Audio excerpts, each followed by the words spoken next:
Dorian became a post-tropical cyclone on Sunday as it moved over Newfoundland and Labrador and turned toward the Atlantic.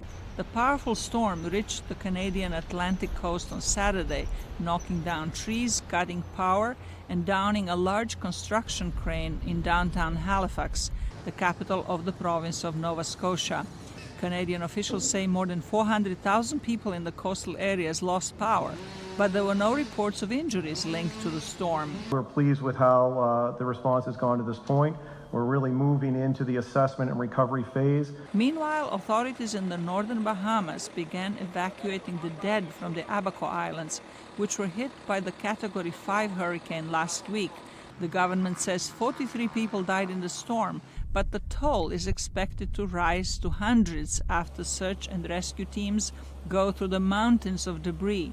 The bodies are being flown to the capital Nassau on the new province island for further processing. Hundreds of survivors of Great Abaco have also been transported to Nassau. When my home collapsed and I felt like I almost died, because a lot of people died and I thought I was going to be one of them. And we just started praying and everything, and then we survived. Authorities say more people from the devastated islands will be coming to Nassau in the coming days. Nassau can accommodate the people coming in from the islands through our shelter program, through family support, our hotel properties. Survivors in the hardest hit part of the Bahamas are in need of food, clean water, and shelters. The U.S. Coast Guard and Navy have been shipping in relief supplies and had already rescued nearly 300 people from isolated areas in the islands worst hit by the hurricane. The U.S. Agency for International Development said it raised its allocation of aid for the Bahamas by $1 million to $2.8 million in total.